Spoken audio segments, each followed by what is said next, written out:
Hello everyone, I am here to talk about my top 10 favorite iconic fantasy film scores. I'm so excited, I love them so much. Let's dive in. Just let everybody know that these are in no official order, so please don't yell at me. I know that there are billions and trillions of amazing film scores, especially fantasy film scores, so like I said, this is edition numero uno.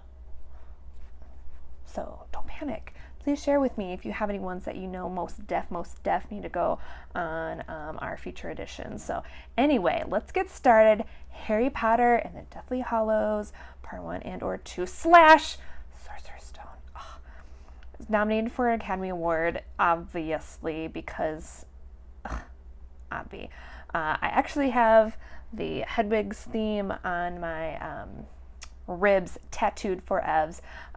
It's my favorite tattoo because I only have two, but it is my favorite one. And just the notes when I was younger reading about it and then watching the movies would just bring so much hope to me, especially during your dark youth years. And even things got real dark in the Deathly Hallows, it was still amazing, even if the tones were much more hollow and ominous. I love it. Amazing.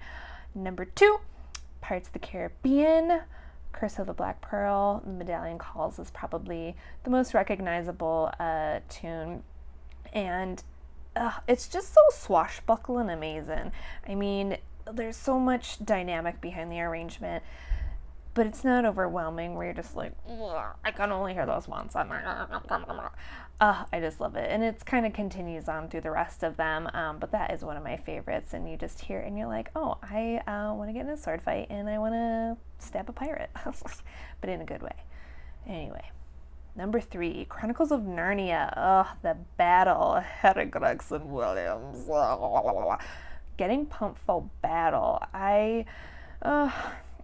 It's just the loveliest of melodies. I feel my body getting ready to tense. I envision all these centaurs and big lions and everybody coming at me, and I just know that I have to be ready to attack. Swashbuckling, attacking people.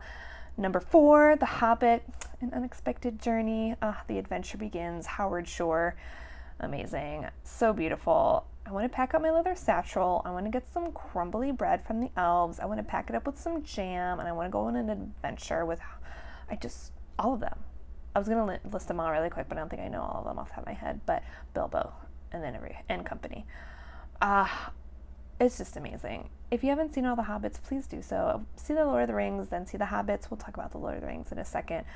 It just takes you on such an adventure. It's so beautiful. And I do want to make a note that I know I'm focusing mostly on musical arrangements without vocals, but I See Fire by Ed Sheeran that plays through the end credits. So stirring. Just the simplicity of his voice and the guitar is so amazing.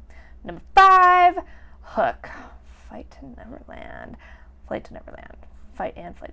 John Williams, of course, amazing. Classic. I am the Lost Boy flying over.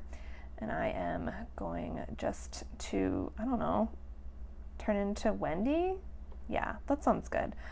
Just a timeless piece, timeless film, timeless everything. Please check it out if you don't. All that pixie dust. Oh, that pixie dust. Number 6, Lord of the Rings, Fellowship of the Ring. Like I said, Howard Shore. He did the music for Hobbit, as I said. And he was nominated for Academy Award, at least for this. I don't think for The Hobbit. But it's so beautiful. Solitary notes emitting that, singular woodwind in the beginning. I think it's a penny whistle or an Irish flute. I'm not totally 100% on that. Glides me right into that Hobbity adventure and all those good times with my boy Gollum. All right, number 7, Star Wars New Hope. This is the main title. John Williams obviously wrote this. This is galactic adventure. When you think of Star Wars, this is what you're thinking. This is battle. This is the score. So much going on. Julie, Harrison Ford. Anyway, when you're playing with your lightsaber, when you're hanging out with Chewbacca, this is what you're hearing in your head. So iconic. Number 8, E.T. Flying theme, John Williams. there's going to be some repeat on names because some of the powerhouses really sweep up all the big films. Anyway, another Oscar nod to John Williams. I love string orchestras, so they'll always be some of my favorites. But this is a little mini story, hearing from E.T. reminds me when I went to Universal Studios when I was little and I still lived in Ohio, and I came out here to California, visited my sister, who was a little bit older, and she took me to Universal Studios. We went on the E.T. ride. For some reason, I thought getting a really poofy 70s style leopard pimp hat was like so cool. I couldn't wait to show that off back in 5th grade. It was not cool.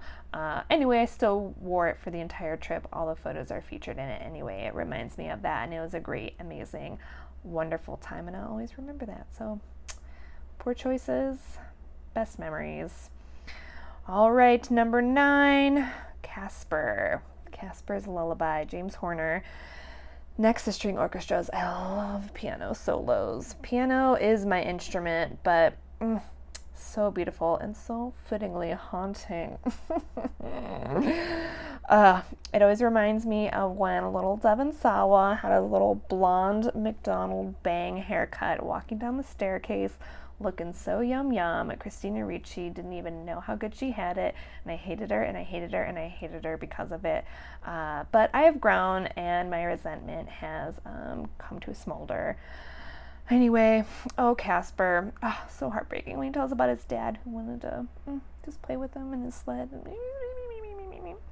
Number 10, bringing it home, Sherlock Holmes, discombobulate.